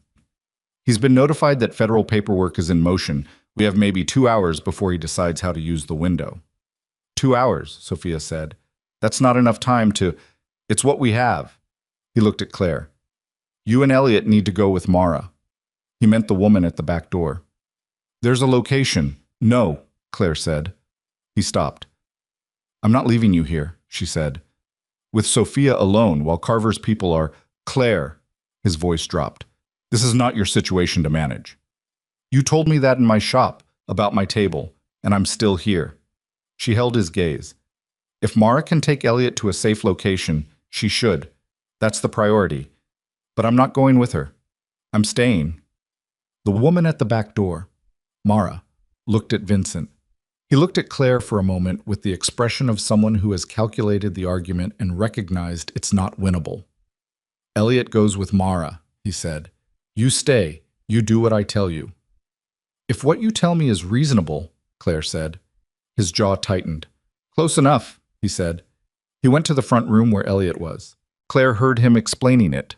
Low, direct, no softening, and heard Elliot's response, which was a silence and then a single question she couldn't make out, and then Vincent's answer, which she couldn't make out either, but heard the tone of steady, certain, "I'll come back." Elliot appeared in the doorway of the workroom with his blue blanket over one arm and his stack of paper daisies, all 7 variations, in his other hand. He had packed them, which hit her somewhere she didn't expect. He looked at Claire. He walked to the work table and set the 7 daisies down in a row, carefully spaced, like a message she was supposed to read. Then he picked up the one closest to him, the first variation, the one with the widest petals, and held it out to her. She took it. He held her gaze for a moment, and she felt it, the full weight of him, this child who had gone 11 weeks without speaking and then found his way back one word at a time, looking at her with an expression that was not afraid and not performing bravery, just present, just fully, completely present in the way children were before the world taught them not to be. I'll be here when you get back, she said. He nodded. He turned and followed Mara out the back door without looking behind him. The door closed. The shop felt different with Elliot gone. Larger, somehow, and colder, the refrigeration units louder than they'd been all day. Vincent stood in the center of the front room with his phone in his hand, looking at the street through the window. The man near the front entrance had shifted position, closer to the door now, the shift subtle enough that you'd miss it if you weren't watching. Rourke accelerated the contact, Vincent said to the room generally. The federal paperwork is already submitted. What we're waiting on now is Carver's move. What move? Sophia said. She was in the workroom doorway, her arms crossed, the bruise on her jaw deeper in the shop's light. He can't stop the federal process. What he can do is make the testimony unreliable. Vincent turned from the window. He looked at Sophia steadily. You're the testimony. Sophia understood this. Claire saw it in the way she absorbed it. Not surprised, just having it confirmed. He's going to try to get to me, Sophia said, or discredit you. Make it look like the testimony is coerced or fabricated. He paused. Or both. What does that require from me? Sophia said. You stay in this building. You don't communicate with anyone outside except through Rourke. If Carver's people make contact, the front window exploded inward. Not the whole window. One pane, a single impact, fast and precise, and the sound of it was less like breaking glass and more like a sharp crack followed by a sustained crystalline collapse. The man near the door was moving before the glass finished falling, going sideways, getting low, saying something sharp into his earpiece. Claire dropped without thinking, behind the consultation table, her cheek against the cold floor, the sound of her own breathing very loud. Vincent was also low. She could see his shoes from her position, steady, not running. Sophia had gone backward into the workroom. One of the refrigeration units gave a short mechanical click and went silent. Then nothing. For about 15 seconds, nothing. The man near the door said something quiet into his earpiece, listened, then looked at Vincent and shook his head slightly. Not ongoing, one shot. Vincent straightened up. He crossed to the broken window and looked out without getting close to the opening. He looked at the floor where the glass had fallen, and then went still. He crouched down. He picked something up from the center of the broken glass. A rock, palm-sized, a rubber band around it, and under the rubber band a folded piece of paper. He removed the rubber band and unfolded the paper, and Claire, who had gotten up from the floor and crossed to him without entirely deciding to, looked at it over his arm. It was a photograph. Elliot. In the park. That morning. The green sweatshirt, the slightly uneven hair. He was looking at the ground at something, and the photo was close enough that she could see his expression, focused, interested, the expression he wore when something had caught his attention. Below the photograph, 2 words, printed in plain type. Still reachable. Vincent stood up slowly. He held the photograph and his face was the face she had never seen before. Not in 6 Saturdays, not at the funeral, not when Elliot had said his first word in 11 weeks. A face without any of the layers, every single one stripped back, and what was underneath all of them was not cold and not controlled and not powerful. It was the face of a man who was terrified for a child and was going to burn down everything necessary to make that child safe, and had already made peace with what burning things down would require of him. He looked at Claire. She looked back. "Call Mara," she said. He was already dialing. The call connected. He listened for 2 seconds, his jaw set. He looked at his man near the door and said one word, "Mara's car." The man was out the back before Vincent lowered the phone. Mara's car was not where Mara's car was supposed to be. They had left 8 minutes ago. The route to the safe location was 12 minutes. If the car was not where it was supposed to be, there were 2 explanations, and only one of them was recoverable. Vincent looked at the photograph in his hand. The paper daisy Claire had set on the work table, the one Elliot had given her, was still in her hand. She looked down at it. She looked at Vincent. The refrigeration unit that had gone silent suddenly kicked back on with a low hum, which was the most ordinary sound in the world, and in this moment felt almost obscene. "He's not in that car," Vincent said. His voice was barely above a breath. "Carver has him." The words were the most dangerous thing in the room, not because they were loud, not because they were delivered with fury, but because of how completely controlled they were, The control of a man who had moved through every stage of fear in the past 30 seconds and come out on the other side, in the place where fear became something else entirely, something that required absolutely everything. He looked at Sophia. Where would he take him? Vincent said. Not generically, specifically. Carver has a child and 2 hours before the federal paperwork lands. Where does he go? Sophia looked at him. Her face was white. The Harrison building, she said. The one he wants from you. He's been using the basement for... She stopped. He's been using it for 2 years. He knows the structure, the exits, which rooms don't have windows. He knows it better than you do. She met Vincent's eyes. He'd go somewhere he knows better than you do. Vincent looked at the broken window, at the glass on the floor, at the paper in his hand. The Harrison building was Vincent's building. Carver was in Vincent's building with Vincent's nephew, using Vincent's own walls as the cage, and had sent a rock through a flower shop window to say, "Come get him, I'm waiting. I know this ground better than you." It was an invitation and a trap, and Carver knew Vincent had no choice but to walk into both. Vincent put the photograph in his jacket pocket. He straightened his jacket with both hands, the habitual gesture, the hands that knew what to do, and he looked at Claire with a face that was completely open and completely decided. "Don't follow me," he said, and Claire, who had a policy about following people into situations she didn't understand, and who was standing in her broken flower shop holding a paper daisy made by an 8-year-old boy who was now in a basement 8 blocks away, looked at him and said nothing. Because some silences are not agreement, and he saw that in her face, and something moved through him. Not frustration, not argument. Something closer to recognition. The look of a man who has spent his life making every decision alone, standing in front of a woman who is not going to let him. He held her gaze for one more second. Then he turned and walked out into the gray November afternoon, and the bell above the shop door rang once, bright and small and completely absurd, and then the door closed, and he was gone. Claire stood in the broken shop for 11 seconds after the door closed. She counted them without meaning to, the way you count when your body needs something to do while your mind catches up to what just happened. The glass from the window was still on the floor. The refrigeration unit hummed. Sophia stood in the workroom doorway with her arms crossed and her bruised jaw and her face set in the expression of a woman who had run out of room to maneuver and knew it. On the work table, 6 paper daisies remained in a row where Elliot had left them. Claire put the one she was holding down beside them. She picked up her phone.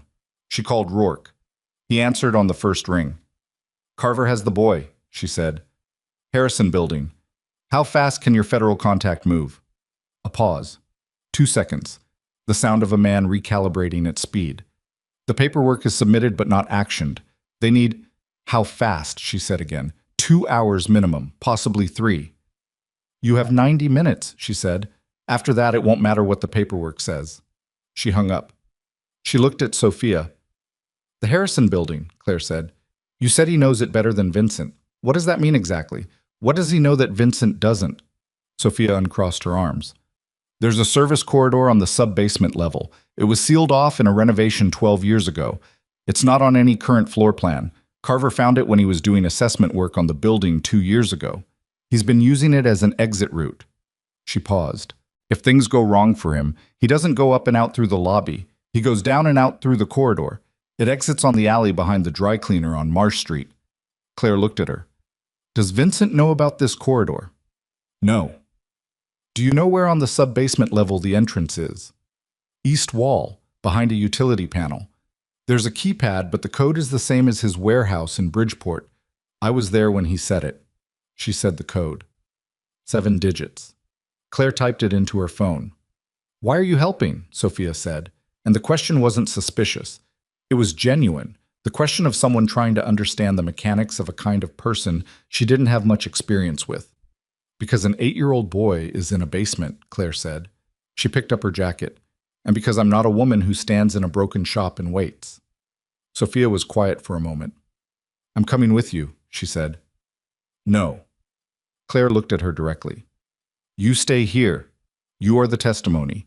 Without you, the federal case is thin. You are more important to Elliot's long-term safety in this building than you are anywhere else." She held Sophia's gaze. "That's not me dismissing you. That's the actual calculation." Sophia held her gaze for a moment, then she nodded. Claire went out the back. The Harrison building was 8 blocks northwest, a 12-story commercial building that Vincent's family had owned for 3 decades. Claire had passed it without registering it, the way you pass things that belong to a different layer of the city. Brick facade, steel lobby doors, the kind of building that looked closed even when it was open. She walked fast without running. The November air had gone sharp and damp, the kind of cold that got through jackets immediately, and she kept her hands in her pockets and her head down and moved through the afternoon foot traffic without drawing anything. She called Vincent twice. Twice it rang through to nothing. Not voicemail, just endless ringing, which was worse than voicemail because it meant the phone was on but not being answered, which meant he was inside and the phone was a liability. She turned onto Harrison Street at 341. There was a car parked across from the building, dark, nondescript, that had 2 men in the front seat who were not doing anything in particular, which was how she knew they were Carvers. She didn't slow down or look at them directly. She kept her line and turned south at the corner and came around to the alley behind the dry cleaner on Marsh Street. The alley was narrow and smelled like industrial cleaner and rotting cardboard and the cold. There were 2 dumpsters and a tangle of pipes along the brick wall, and at the far end, a door that looked like every other utility door in the city. Gray metal, no signage, a standard handle. She tried the handle. Locked. She looked for the keypad and found it behind a loose-mounted electrical box, which swung out on a hinge so rusted it moved in increments. The keypad was old, the kind with tactile buttons that left wear patterns on the most used numbers. She typed Sophia's code. Nothing. She stood in the cold alley with her heart beating in her ears and typed it again, more carefully this time, certain of the sequence. A click. Then the slow mechanical sound of a deadbolt retracting. She pushed the door open and went in. The sub-basement was exactly as dark and cold as she'd expected, and she stood just inside the door for a moment, letting her eyes adjust, one hand against the concrete wall. The space smelled like old water and metal, and something faintly chemical that she couldn't identify. A single emergency light at the far end of a corridor cast orange-yellow light that reached about a third of the way and then gave up. She moved toward the light, keeping to the wall, putting her feet down carefully. The corridor turned right, and then opened into a larger space. A utility room of some kind, filled with the dark shapes of old equipment, decommissioned boiler components, coils of pipe. The orange light was stronger here, and there was another light source further on, white, steady, the kind that came from a work lamp or a phone. She stopped. Voices. 2 of them. One she recognized as Carver's, the smooth, measured voice from the phone call. The same careful cadence, slightly elevated now, but still controlled. The other was Vincent's, and Vincent's voice had none of its usual management. What she heard instead was the voice she'd first heard traces of when Elliot said his first word, the stripped-back version, the one that lived underneath the rest. She moved toward the doorway at the far end of the utility room. The door was ajar. Through the gap she could see light and the edge of a concrete column, and the back of a man's jacket. Not Vincent's, too broad, wrong cut. And then, at the edge of her sightline, a small shape on the floor against the far wall. Elliot. Sitting against the wall with his knees drawn up and his blue blanket clutched in both arms. Unhurt. She could see his face in profile, the set jaw, the same watchful expression he'd had at the funeral. Not crying, not frozen. Watching. She exhaled once, very quietly, and the tension in her chest didn't leave, but it redistributed into something she could work with. She put her back against the wall beside the door and looked at what she had on her person. Phone, keys, a folding knife she carried because she made early morning market runs alone and had for 14 years. She looked at the knife. She looked at the door. Then she listened. "The paperwork is already filed," Vincent said. His voice was coming from her left, inside the room. "You know that. Rourke filed it at 5. Whatever you do in the next hour doesn't change it." "It changes the testimony," Carver said. He sounded almost conversational, which was more frightening than anger would have been. A grieving uncle is a less credible witness than a man who has reasons to be cooperative, and a woman who isn't there to testify. "Sophia's testimony is recorded," Vincent said. "It's already with Rourke. You'd need to—" "I need you to understand the position you're in," Carver said, and the pleasantness went out of his voice just for a moment, and what was underneath it was very cold and very old. "You brought a florist into this. You brought a child into this space. I didn't create these vulnerabilities. You did." A pause. "Where's Mara?" Vincent said. not to Carver. "She's fine," Carver said. "My people were instructed to be careful. I'm not interested in body counts. I'm interested in outcomes." A pause. "The boy is fine. He's been fine this entire time. I want you to see that. I want you to understand that I'm not the kind of man who hurts children." "You put a child in a basement," Vincent said. "I put a child in a room while I talked to his uncle. That's a different thing." Carver's voice was patient, instructive. "Give me the Lakeview property and the Harrison distribution access. Full transfer, notarized, tonight. The federal case becomes complicated when its primary witness recants, and when certain documentation about your own operation surfaces that Sophia was kind enough to preserve for exactly this contingency. You walk away with your nephew and your, whatever she is to you, florist." A pause. "I walk away with a transaction that should have been completed 18 months ago without all of this." Silence. "You think I'll give you the building to protect a child?" Vincent said. "I know you will," Carver said simply. "Because you spent 12 years not being the kind of man who protected anything, and then a boy lost his mother and something changed, and now you're a different kind of man. New men make different calculations." The silence that followed was the heaviest one Claire had heard yet. She could hear Vincent breathing from her position outside the door. Slow, even, the breathing of someone spending enormous energy on control. "Okay," Vincent said. Claire's hand tightened on the doorframe. "Okay," Vincent said again. "I'll sign the transfer, tonight." His voice was completely calm. "I need my phone to call my property attorney." "Your phone is on the floor in front of you," Carver said. "I can see the screen. You make one call, to your attorney, on speaker." A pause. The sound of a phone being picked up. Then, in the 2 seconds of silence before Vincent dialed, Claire heard something she was certain she alone could hear from her position outside the door. Vincent, very quietly, exhaled through his nose in a specific pattern. 2 short, 1 long. It meant nothing to Carver. It meant something to her because she had heard that exact exhale every Saturday morning at her work table when he was about to attempt a fold he wasn't sure of. It was not surrender, it was concentration. He was buying time. She moved. Not through the door, away from it, back into the utility room, fast and quiet. She pulled out her phone and typed a text to Rourke. "Harrison, sub-basement, east corridor. Now. Tell them to come in from Marsh Street. Side door. It's open." She hit send and put the phone on silent and moved back toward the door. Through the gap she could see more now. Carver, standing near the center of the room, a compact man in a gray coat, 60 or so, with the posture of someone who had been physically capable once and maintained enough of it to matter. One man behind him. To her left, at the edge of her sightline, she could see part of Vincent. His shoulder, his arm, his hand holding the phone. She looked at Elliot. He was still against the wall. He had turned his head slightly. Looking at the door, she realized, the gap in the door, the place where the light from the corridor came through. He was looking at her. He had seen her. His face did not change. He did not move. He held her gaze for a moment, and then, with the precision of someone making a very deliberate choice, he looked away, back toward the center of the room, toward Carver, drawing attention forward and away from the door. 8 years old. He had understood in one glance what she needed from him. She had never loved a child who wasn't hers in exactly that specific way before. The feeling had no precedent and was not the moment to examine it. She pushed the door open and walked in. Carver turned. The man behind him turned. Vincent's head came up. She had nothing in her hands. She had left the knife in her jacket pocket because walking into a room with a weapon, when you're outweighed and outnumbered, was not strategy. It was performance. She walked in with empty hands and stood where she could be seen clearly, and she looked at Carver, and she said, "The federal team is in the building." Carver looked at her. "They came in from Marsh Street," she said, "about 90 seconds ago. They have the sub-basement floor plan." She paused.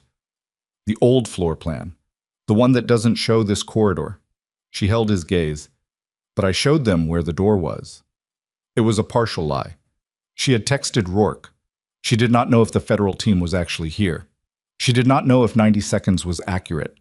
She was making the bet that Carver was a man who'd built his entire operation on information control, and the one thing that would disrupt his calculation was an information variable he hadn't planned for. Carver looked at her for 3 seconds. The pleasantness was entirely gone from his face now.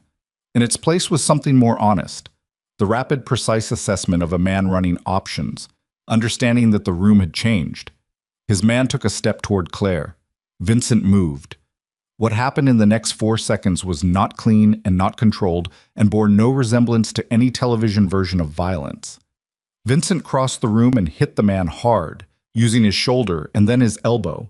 And the man was bigger than Vincent, but Vincent had the advantage of already being in motion and the psychology of a person who had decided completely and without reservation that there were no acceptable losses in this room. The man went down against the equipment along the wall with a sound that was mostly metal and some other things.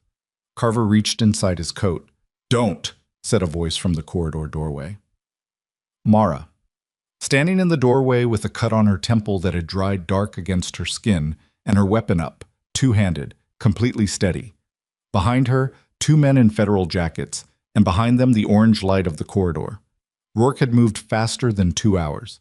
90 minutes, as it turned out, had been accurate. Carver's hand stopped inside his coat. He looked at the room, at Mara, at the federal jackets, at Vincent getting up from the floor, at Claire standing in the center of it all, with her empty hands. He looked at Elliot, who had not moved from the wall, who was watching everything with the expression of someone cataloging information for later. Carver took his hand out of his coat, slowly. He put both hands out at his sides. "Careful," he said to the federal agents. His voice was smooth again, the pleasantness back like a garment he'd picked up from the floor. "I'm cooperating fully." He was arrested calmly and without further incident, and the smoothness of his manner through the whole of it was the most chilling thing Claire had witnessed in the entirety of that day. She went to Elliot immediately. She crossed the room and crouched down in front of him against the wall and looked at his face, checking, methodically, the way you checked a person who'd been in a frightening situation, looking for the specific signs of shock that looked like calm, but weren't. His eyes were clear. His breathing was even. He was holding the blue blanket with both hands, and he looked at her with the expression she now knew well. The old-faced, taking his time expression, the one that meant he was processing rather than shutting down. "Are you hurt?" she said. "No," he said. "Were you scared?" A pause. "Yes." "That's the right answer," she said. Being scared was the appropriate response to this situation. He looked at her for a moment. "You came through the back," he said. "Yes." "I saw the light change under the door." He looked at the door in question. "I didn't look at you too long so he wouldn't see." "I noticed that," she said. "That was smart." He considered the word smart the way he considered most things, without accepting it immediately, turning it over. "I wanted him to stop looking at the door," he said. "So I looked at him." "People look where you're looking." "Yes?" Claire said. "They do." He was quiet for a moment. Then he said, with the flatness that was not coldness but just his particular directness, "Is my uncle okay?" Claire looked over her shoulder. Vincent was standing near the center of the room, talking to one of the federal agents, his jacket torn at the shoulder, a cut on his left hand that he hadn't noticed yet.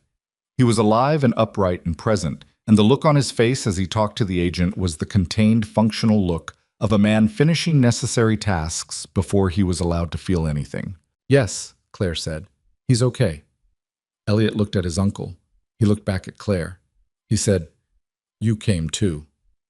"Yes." "He told you not to." "He did," Claire said. Elliot looked at the blue blanket in his hands. Then he held it out to her, not giving it to her exactly, more extending it toward her, a gesture she didn't have a precise translation for but understood to mean something specific and unmistakable. She took one corner of it. She held it between her hands. He held the other corner. They sat like that against the cold concrete wall until Vincent finished with the agent and turned around and found them. And the expression that moved through his face when he did was the open one, the underneath one, and it stayed this time instead of closing. He crossed the room. He sat down on the floor beside Elliot, which was not the posture of a man who controlled half of Chicago's criminal underground, and put his arm around the boy, and Elliot leaned into him with the complete, unselfconscious weight of a child who is finally, entirely safe. Vincent looked at Claire over the boy's head. She looked back. "Your hand," she said. He looked at it. It's fine. It's fine. It's bleeding. I know. He looked back at her. The cut was a secondary thing, and they both understood that. How did you know about the corridor? Sophia. Something moved through his face. Complex, unresolved. Not absolution, something more honest than absolution, which was the acknowledgement that a person could do terrible things, and one right thing and the accounting for both would take longer than this room. She stayed, Claire said. At the shop, she understood what her role was. Vincent was quiet. She has a daughter, Claire said. Not as excuse, as information. I know, he said. And the way he said it told her he had known about the daughter for some time, which told her something about the kind of knowing he carried. The knowledge you accumulate about people close to you that you hold without deploying, the complicated archive of a man who paid attention even when he wished he didn't. Elliot, between them, had closed his eyes. Not sleeping. She could feel the tension in the corner of the blanket she still held, just resting, allowing himself the posture of rest. It's over, Vincent said quietly, more to himself than to her. Most of it, she said. The parts that matter. She looked at the federal jackets moving through the room, the careful documentation, the methodical process of aftermath. There'll be proceedings, testimony. It won't be fast. No, he said. But Elliot's money is recoverable. Carver's operation is documented. Sophia talks and the whole structure comes down. He paused. The parts that matter are done. She thought about Elena's letter, about a woman who had spent her last months building a trail for a brother she loved and was afraid of and trusted anyway, in the end, when she had no other options. Your sister knew you'd find it, Claire said. He didn't answer immediately. He looked at the far wall, at the concrete and the old pipes, at the orange light. She knew I'd try, he said finally. She knew I'd be too slow to stop it and fast enough to fix it. A pause. She knew me. She trusted you, Claire said. Same thing, he said. And there was something in the way he said it that closed a door quietly, not avoiding the grief, just acknowledging that it had a permanent address now, and he knew where to find it, and it would not surprise him anymore. They came out of the building at 5:22 into the November dusk, which had gone deep blue and cold, the streetlights already on. The city resuming its ordinary business around the entirely unordinary thing that had just happened in a sub-basement 8 blocks from a flower shop. Elliot walked between them with his blanket. He held it around his shoulders now, a different configuration than before, not clutched to his chest but worn, cape-like, which was the posture of someone who had moved through something and come out on the other side still holding what mattered. Vincent got them a car. Not one of his, a plane car, called through an app, driven by a man who had no idea what had just happened, and asked them if they'd mind if the radio was on. Elliot said he didn't mind, which surprised the driver into a small smile. They went to the shop first. Sophia was still there. She'd found the broom and swept the broken glass from the window, which Claire noticed immediately and felt something complicated about. She had also, for reasons that were not entirely clear, folded 3 paper daisies which sat on the corner of the work table in a small, uneven row. They were not very good daisies. They were honest daisies. Elliot looked at them. He picked one up and examined it with his usual seriousness. The second fold is too deep, he said. It collapses the petal. Sophia looked at him. Her face did something that was not quite emotion, but was the room that emotion lived in. Show me, she said. He considered her for a moment, the way he considered everything, without rushing, without performing. Then he pulled a paper square from the work table and began to fold, slowly, showing each step, and Sophia watched his hands with the focused attention of someone who understood that this was not a lesson in paper folding. Vincent stood near the boarded window.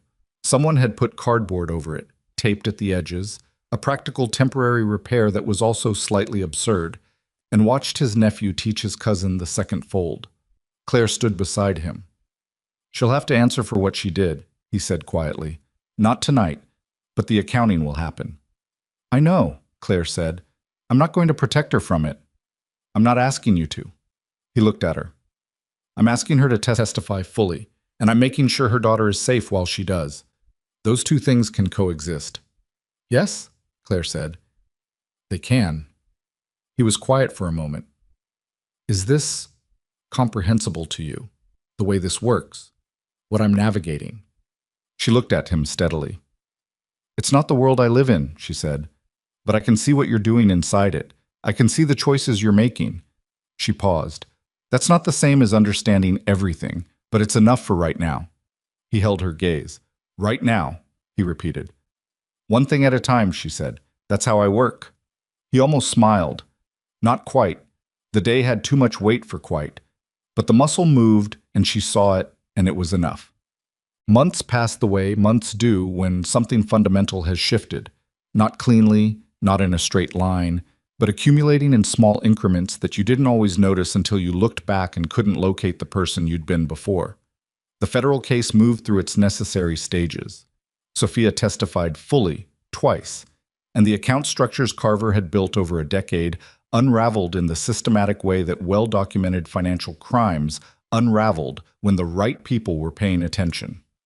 Gerald Carver was indicted on 14 counts. His legitimate business front dissolved inside 6 months, which meant the Harrison Building and the Lakeview property remained where they had always been, in a family that Carver had spent 2 years trying to take them from. Elliot's trust was restored to its original terms. Rourke handled it with the thoroughness that justified his hourly rate, and when the documentation was finalized and the account was whole again, Vincent sat at his kitchen table and looked at the paperwork for a long time before he signed it. Sophia entered a cooperation agreement that required her testimony and her presence in the city through the end of the proceedings. She saw Elliot twice during that period, once at the shop, once at a neutral location that Vincent arranged with the same precision he applied to everything. Neither meeting resolved anything. Both meetings were honest, which was different from resolved and sometimes more important. She left Chicago at the end of the proceedings. She took her daughter and her mother and she left. And she did not call Vincent, and Vincent did not call her. And the silence between them was not peace, but it was not war either. It was the silence of an accounting that had been made and was now closed. Elliot went back to school in February.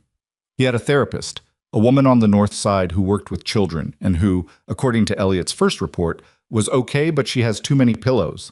He spoke in sessions and sometimes at school and consistently at the flower shop, where he arrived every Saturday morning with Vincent and left with a new paper variation, and occasionally a bundle of whatever Claire had left over from the week's orders. His daisies evolved. By April, they had a signature, the second fold at a specific angle he'd developed himself that made the petals cup slightly inward at the tips, giving them a three-dimensional quality that Claire's flat version didn't have. She pointed this out to him once, and he received the observation with his usual unimpressed calm and said, "Yours are faster." "Speed isn't everything," she said. "It is if you're doing a lot of them," he said, which was so practically correct that she had nothing to say to it. Vincent learned to make Elliot's version. It took him 11 tries. The 11th one was right, and he left it on the corner of the work table with the others, and Claire lined them up one afternoon when the shop was quiet, all of them, hers and his and Elliot's, and even Sophia's 3 uneven ones, and looked at the row of them for a while. Different tensions, different hands, the same shape arrived at from different angles, with different amounts of certainty and give. She left them there. In June, on an ordinary Tuesday evening when the shop had been closed for 2 hours and she was finishing inventory alone, Vincent appeared at the front door. She let him in. He had stopped arriving with occasion, with purpose, with professional framing, with the managed approach of a man who was used to structuring his entrances. That had changed sometime around March, gradually, without announcement. He showed up the way people showed up when the shape of things had settled into something new. He sat on the stool by the window. She made coffee. "Elliot wants to plant something," he said, "in the yard. He asked me today if we could put in a garden." She turned from the coffee maker. "What kind?" He said wildflowers. He specifically said not roses. Vincent's mouth moved, the almost smile that she had learned to read now, all its variations. He said roses are too much work for too little. I don't know where he heard that. "That's a direct quote from me," Claire said. "Last March. He was here when I was doing an order. He absorbs everything." "Yes," she said. "He does." She brought the coffee over and sat across from him. "Daisies will work in a yard. Lavender, if you get the drainage right. Black-eyed Susans are hard to kill. He can start from seed if he's patient." "He's patient," Vincent said. "I know." She wrapped her hands around her cup. Bring him by this weekend and I'll put together a seed kit. Show him what order to plant them. He was quiet for a moment, looking at the work table, at the row of daisies, at the paper squares stacked in the left corner that had been there so long they'd become furniture. The anniversary is next month, he said. She knew which anniversary. Elena's memorial.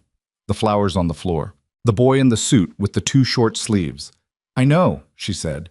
He wants to do flowers again. For her. He looked at his coffee. He told me this week he wants to pick them himself. He knows what he wants. Of course he does, Claire said. He said he wants a paper daisy in the arrangement, his version, the cupped one. Vincent paused. He said, and I'm quoting exactly, the paper ones last longer, so she can have it longer. The shop was very quiet. Claire looked at the coffee cup in her hands. She looked at the row of paper daisies on the work table, at the months of Saturday mornings accumulated in those small folded shapes, at the story you could read in them if you knew how, rigid to loose, controlled to present, one kind of man slowly becoming another without ceremony or announcement. She looked up at Vincent. He was already looking at her with the open expression, the underneath one, which was not a fragile thing anymore. It had become, over the months, the expression he simply had, the default face of a man who had stopped using the other ones. She's lucky, Claire said, to have him thinking about her like that. She'd have liked him, Vincent said. More than she liked me, probably. That's a low bar, Claire said. He laughed. A real one. It was a sound she'd heard a handful of times over the months, and it still had the quality of something unexpected, a door opening in a wall you'd thought was solid. Yes, he said. It is. They drank their coffee in the quiet shop. Outside, the June evening was warm, the street sounds drifting through the repaired window. A real window now, replaced in February, the same glass as before. You'd never know it had been broken. You'd never know most of it from the outside. That was how it looked. But inside the shop, on the work table, 12 paper daisies stood in a row in the low evening light, crooked and precise, rigid and loose, perfect and lopsided. And the story of every hand that had made them was in the petals, visible to anyone who knew how to look. Elliot knew how to look. He had always known how to look. That had been true from the very beginning. The boy in the funeral home, reading the flowers, seeing through the formal white roses to the lie underneath them, tearing them apart, not out of grief but out of the most specific and accurate kind of love. The love that will not accept a false representation of someone it knows. He had seen his mother in the daisy. He had seen his uncle in the stiffness of the first paper fold.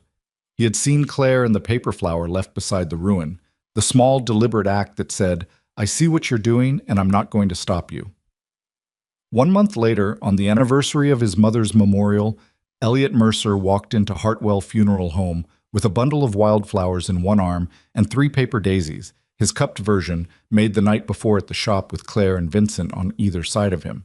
And he placed them in front of his mother's portrait with the careful, unhurried attention of a child who understood that the truth of a person deserved exactly that. He placed a real daisy beside a paper one. He looked at them both. Both, he said. The same word he'd someday say again in a year, and the year after that, the word that was not a compromise between two things, but a refusal to choose between them, grief and hope, memory, and now, the ones you've lost, and the ones still standing beside you. He stepped back. On his left, Vincent, who had put on a jacket and combed his hair, and was holding himself with the posture of a man at peace with where he was standing.